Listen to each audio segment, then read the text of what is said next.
And yeah, I mean, I mentioned this in the introduction. Weather control, I think, is my primary yes at the moment.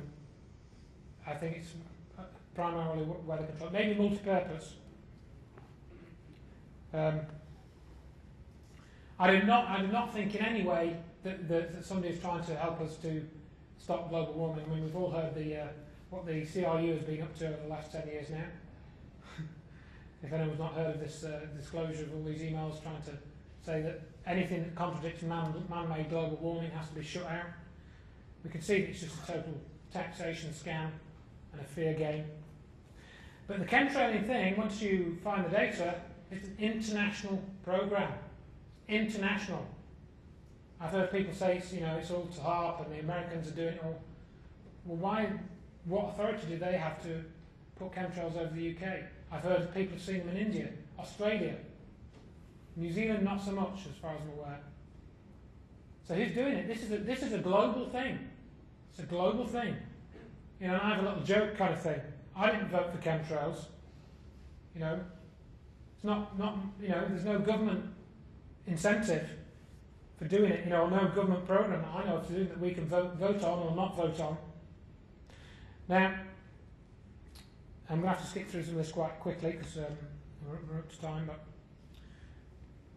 some people have said that they found these fibres in the chemtrails, nanofibres, spiders' webs, various types of things coming down. Now, recently there's been some dispute about this because there was somebody released some pictures, I think, taken in Ireland, which I sent round.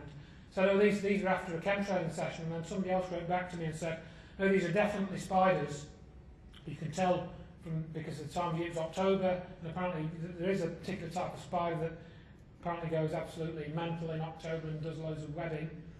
But there seem to be different types of fibres. Some are long, thin strands. Some seem to be very, very fine, much finer than the spider webs, and you can only seem to see them under special lighting conditions. Somebody else has told me that if you get very fine dust and you throw it up into the air, you can actually see these fibres under the right lighting conditions. I haven't seen them myself, but I mean, frankly, nothing would surprise me now. Nothing would surprise me. So this whole issue of fibres in the chemtrails is a whole other area. I haven't studied it in great depth. Cliff Carnicom says he's got samples of the fibres. Another thing I want to go on, which kind of links into the fibres a bit, because I think there is some disinformation being circulated. Here's an example of deliberate disinformation. Now, this was said to be, I think this was just over a year ago now, you can see the date on there, 11th of, this was, I'm sorry, I think it was 11th of May rather than 5th of November. 11th of May, 2008. This said it was a chemtrail plane photographed on the ground, and this was said to be a spray pod. Spray pod exit port, brightness enhanced as it was in shadow of the sun. And this was done by a guy called Ted Tweitmeyer, who runs a website called Data for Science. No, sorry, it's not a chemtrail spray pod. It's either some type of refueling pod or it's a smoke generator. In other words, it's known what that is. That's a known piece of aircraft equipment and it's nothing to do with chemtrails. But somebody circulated this as deliberately being a chemtrail plane photographed on the ground. I've had another one recently where it was supposedly shot down over China. We had another one there where they were photographed over Hungary with this pneumonic plague that supposedly broke out there. I'm very sceptical about that whole story in the Ukraine, not Hungary, Ukraine rather. Very sceptical about that from the reports I've seen. So there is an active disinformation campaign. This is one element of it. I meant to put another picture in where I've got somebody took a picture inside an airplane with all these barrels, lots of barrels in this plane, and they were said to be full of chemtrail fluid. But actually, this was from a test of the new 777 plane, and these are actually ballast tanks in the plane that they fill up with water to simulate where the passengers are sitting.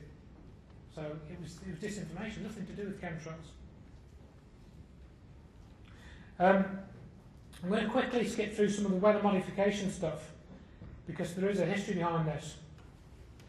Now, a lot of people don't realise that geoengineering operations have been going on for almost 100 years. In 1915, San Diego City Council approached Charles Hatfield to produce rain to fill Marina Dam Reservoir. Somebody told me about this a couple of years ago. And he claimed to be a rainmaker. And Hatfield, with his brother, built a 20-foot, 6-metre tower beside Lake Marina and was ready early in the new year. They used a secret mixture of chemicals. Starting on the 5th of January 1916, it rained for 15 days and caused floods and dams to burst. Hatfield was blamed for the damage. And Hatfield's story inspired the 1956 Burt Lancaster film, The Rainmaker. So you can go and check that out if you wish. Now, of course, what we've been hearing a bit about recently as well, and the sort of Olympics, and we have this story that it's cloud seeding in China, and they generated a load of snow. I don't think it was cloud seeding that did that, but that's what they tell us. Irving Langmuir, he found that you could put silver iodide into clouds, and it would, crush dry ice into clouds, and that would generate rain. Silver iodide is also used, and there's a property of silver iodide that the lattice constant, which is essentially a physical property of silver iodide, that helps it to precipitate water out of the atmosphere. And it was Bernard Vonnegut, I think, that discovered that. Now, cloud seeding has been used since the 1950s and was even used in Vietnam in Project Popeye, where they wanted to sort of make it rain over the Ho Chi Minh Trail, you know, and so that all the equipment will get stuck in the mud, etc., etc. And that is a disclosed use of geoengineering, localised. But I think the go goes much further than that. I'll skip over this. Edward Teller also comes up. I'll just briefly mention this too. I'm going quite quickly through some of this because we haven't got a lot of time. Project Storm Fury. This is a chap called Ben Livingston. He says he's involved with seeding hurricanes in the 1960s. And they were able to reduce the wind speeds of hurricanes so that when they went over land and property, they didn't cause as much damage. And he basically ended up saying they didn't want to do it because it was successful.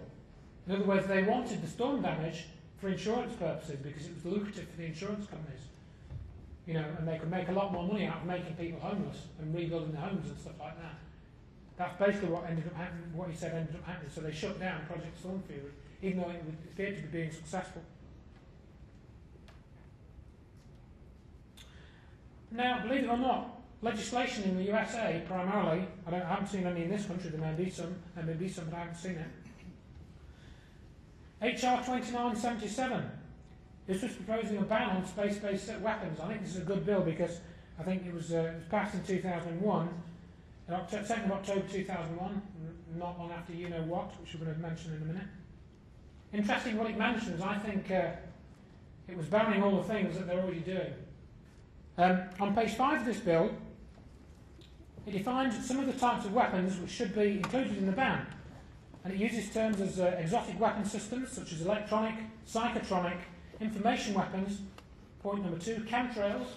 That was actually in the bill in the first draft. It got deleted in the second draft. High altitude, ultra-low frequency weapon systems, plasma, electromagnetic, sonic or ultrasonic weapons, laser weapon systems. Strategic, theatre, tactical or extraterrestrial weapons. And chemical, biological, environmental, climate or tectonic weapons. They were all listed in that bill in the first draft. I think in the second, a few of those were taken out.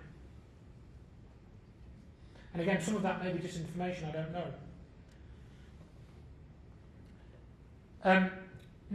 This was in 2006, Senate Bill 517. It was the Weather Modification, Research and Development Policy Authorization Act. This was Senator Kay Bailey Hutchison's bill. It is the purpose of this Act to develop and implement a comprehensive and coordinated national weather modification policy and a national cooperative federal and state programme of weather modification research and development. It's in the legislation, folks. In the legislation. Not a lot of people know that. You're not told it, of course, that's why you don't know it. So all they tell you is you've got to cut your carbon emissions. You know, all you've got to worry about is your carbon footprint. Which I thought was something that you got when you walk through some old ash from the burnt fire, but you know, carbon dioxide, the thing we all breathe out, now they can meter it, tell you when to breathe